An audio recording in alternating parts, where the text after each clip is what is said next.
halkan waa xanta wararka ku soo dhawaada daawadayaal xogo warbixino iyo dhacdooyin aynu ku falanqeyno barnaamijkan waxyaabaha daba doontaan barnaamijkan aanu ku falanqeyn doono kuna faaqidi doono hadduu alweyne uu ka daro daawadayaasha saaxiibada iyo asxaabta sida tooska ah halkan inoogu xiranow waxa ka mid noqon doona barnaamijkan aynu ku falanqeyn doona kuna faaqidi doona xasan sheekh maxamuud waa madaxweynaha jamhuuriyadda federaalka ee Soomaaliya xamse cabdi barre ra'iisul wasaaraha jamhuuriyadda federaalka ee Soomaaliya waxay markaasi isku khilaafsan yihiin cidda noqonaysa taliyaha booliiska Soomaaliyeed waxaanu eegi doonaa xasan sheekh maxamuud oo dani saaxiibkiisa soo wada magacaabaya xamse cabdi barre yaa uu la doonayaa xilkaasi barnaamijka ayaan ku falanqeyn doonaa kuna faaqidi doonaa hadduu alweyne raali uu ka noqdo daawadayaasha iyo saaxiibada asxaabta sida tooska inoogu xiranow xilli uu markaasi taagan yahay xurguf iyo markaasi khilaaf xooggan oo ku gadaaman amniga guud ee dalku waxaan eegi doonaa warbixin iyo dhacdo arrimaha ku gadaaman oo barnaamijkan ku faaqidi doono kuna falanqeyn doona hadduu alweyne raali uu ka noqdo annagoo markaasi dhinacyo badan dul istaagi doona xogaha ku gadaaman dhacdooyinkaasi soo dhawaada qodobkaasi ayaan faaqidaadii falanqeyn ku sameyn doonaa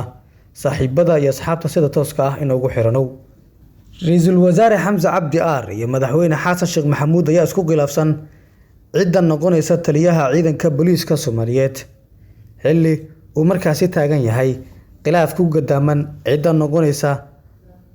taliyaha booliiska Soomaaliyeed siday ku waramayaan xogo warbixino iyo dhacdooyin la soo gaaraya waxa socda dhaqdhaqaaqyadii ugu dambeeyay ee ku gadaaman soo afjaridda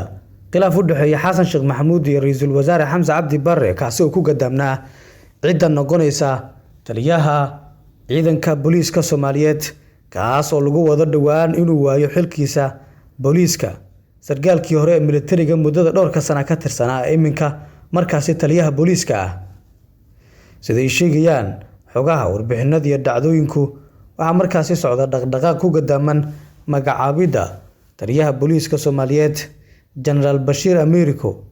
oo markaasi iminka ah xildhibaan ka tirsan golaha shacabka baarlamaanka Soomaaliya Bashir waxa uu markaasi ka mid yahay xubnihii dhawaan uu soo saaray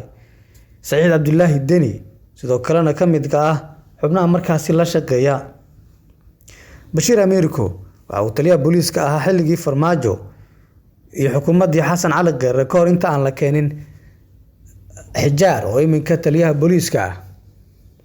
taliyii hore ee booliisku haddana waxa uu markaasi ku fadhiyaa kursi xildhibaan oo sumadiisu ay tahay 273 kaasi oo uu soo qaatay magaalada Boosaaso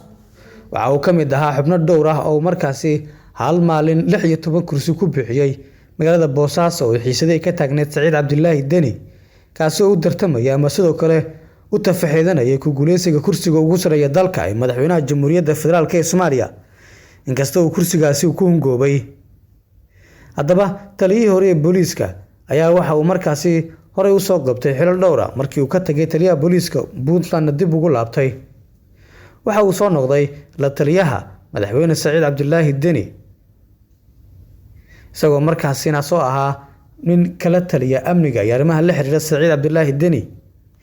zafar uu dhawaan ku bixiyay magaalada Garowe ee caasimadda maamulkaasi Puntland ee gobolkaasi Nugaal madaxweynaha jamhuuriyadda mudane xasan sheekh maxamuud ayaa la sheegay in lagu go'aamiyay wada hadallo isfahmo iyo heshiisyo ay kala gaareen Saciid Deni iyo sidoo kale madaxweyne xasan sheekh maxamuud inkastoo kulankaasi intiisii badnaa uu fashil ku soo ilaaday mar kalena loo ballamay in la fadhiisto haddana waxyaabaha heshiiska laga gaaray waxaa ka mid ahaa in Bashir Americo dib loogu soo celiyo taliyaha booliiska inkastoo qorshahaasi uu wato madaxweyne xasan sheekh maxamuud oo uu doonayo inuu ka dhigo taliyaha booliiska Bashir iminka waa xildhibaan waxa uu ku fadhiyaa kursiga Hob 273 Saciid Cabdullaahi Deni weli lama xaqiijin go'aanka saxda ah uu ka qaatay in Bashir uu farajiyo kursiga xildhibaannimo isagoo markaasi qaadanaya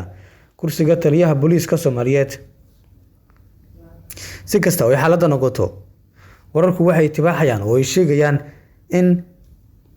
xamse cabdi aar oo ra'iisul wasaaraha jamhuuriyadda federaalka ee Soomaaliya ah uu markaasi isagu doonayay inuu markaasi soo magacaabo cidda noqonaysa taliyaha booliiska Soomaaliyeed maadaama isagu uu markaasi doonayay ama uu riixayay arrimaha la xiriira inuu noqdo ama uu soo xulo cidda noqonaysa sidoo kalena heshiisku ahaa inuu ka yimaado isaga xaggiisa. dhammaan dhacdooyinkaasi ayaa noqday kuwo istaaga sidoo kalena markaasi iminka u muuqda mid khilaaf xooggan uu ka dhex abuuray Xamza Cabdi Barre iyo sidoo kale Xasan Sheekh Maxamuud oo madaxweynaha jamhuuriyadda ah. iminka taliyaha booliiska Soomaaliyeed waa Cabdi Xasan Maxamed Xijaar waxa uu ku dhashay gobolkaasi Sool sanadku markuu ah 1953. wuxuu muddo fog oo soo ahaa sargaal ka tirsan ciidamada militariga Soomaaliya isagoo ciidanka xoogga dalka ku biiray 1977 sidoo kalena dugsigii General Daawud tababar ku soo qaatay. sargaalkii militariga ee loo soo bedelay inuu noqdo taliyaha ciidanka booliiska Soomaaliyeed ayaa iminka waxaa markaasi loo aaneynayaa ammaan darada xooggan ee ka jirta magaalada caasimadda Muqdisho, taasi oo markaasi eedaha loo jeedinayo booliisku qayb uu ka yahay maadaama hoggaanka ugu sareeya taliyaha ama hoggaanka booliisku uu yahay. si kasta oo xaaladdu noqoto isqabqabsi xooggan ayaa ka dhex taagan xubnahaasi. waxaa la warinayaa in Xamza Cabdi Barre oo ra'iisul wasaaraha Jamhuuriyadda Federaalka ee Soomaaliya ah uu markaasi riixayo inuu keeno taliye ama sargaal booliiska ah oo markaasi ka soo jeeda deegaan ahaan maamulkaasi Jubbaland sida ay ku waramayaan xogaha iyo dhacdooyinku. tallaabooyinkan ayaa ah kuwa markaasi isi soo taraya, waxaana la warinayaa gorfeyntii ugu dambeysay ay sameeyeen Xasan Sheekh Maxamuud iyo sidoo kale ra'iisul wasaare Xamza Cabdi Barre in markaasi ay u muuqato in madmadowgii taagnaa lagu soo afjaray. inkastoo wararku qaar ay sheegayaan in Xamza uu diidan yahay magacaabidda ama keenidda sargaalkan iminka xildhibaanka ah. tan iyo markii uu yimid Xasan Sheekh Maxamuud madaxweynaha Jamhuuriyadda Federaalka Soomaaliya 15 bishii May waxay Muqdisho wajahday dhacdooyin dhowr ah sida inay markaasi soo baxaan kooxo gaangis ah oo markaasi magacaan la baxay ciyaal weero, inkastoo dhawaanahan markaasi u muuqdaan kuwa la soo afmeeray ama xaalkoodu uu degay. waxaa sidoo kale kordhay falalka ammaan dari ee Muqdisho ka dhaca kuwaasi oo loo aaneeyay saraakiisha markaasi bedelka sugaya, sidoo kalena inta badan maqla wararka ku kadaaman in la bedeli doono inay markaasi abaabulayaan qorsheynayaan dhacdooyinkaasi ama ay markaasi wax qabad la'aan sameynayaan, taasi oo keentay in Xasan Sheekh Maxamuud madaxweynaha jamhuuriyaddu uu markaasi daayo saraakiishan bilihiisa ugu horeeya. iminku waxaa la warinayaa in maalmihii ugu dambeeyay Xijaar markaasi lagu jiro, taasi oo markaasi u muuqata inuu soo gabagabeebi doono waayihiisa taliska booliiska Soomaaliyeed. taliyahan waxaa la magacaabay markaasi bishii Agoosto 2019 isaga oo markaasi noqday mid booliiska Soomaaliyeed hogaaminayay, waxaana sidoo kale qayb uu ka ahaa xubnihii ku dhawaa Maxamed Cabdullaahi Farmaajo. inkastoo dhawaan uu goob fagaara ka sheegay in dhacdooyinkii dhacay iyo sidoo kale xadgudubyadii lagu sameeyay xubno siyaasiyiin ah ay keenayeen awaamiirta sarsare ee ka imaanayay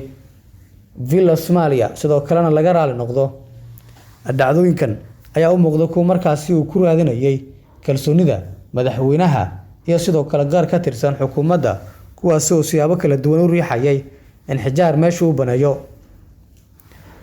sidoo kale xubnaha la dalbanaya in meesha ay baneeyaan ama sidoo kale kuraasta laga qaado waxaa ka mid ah Cumar Finish ka arrimiya gobolka Banaadir, kaasi oo muddo 3 sano ah ku dhawaad 4 sano ka arriminaya gobolka Banaadir, mid ka mid ah goobaha ugu dakhliga badan ee dawladdu. waxaana la warinayaa in dhaqaale xooggan uu ka sameeyay ka arriminta iyo sidoo kale gorfeynta gobolka Banaadir. halkan waa xanta wararka, waxaan idinkugu soo gudbinaynaa daawadayaal saaxiibayaal barnaamijyo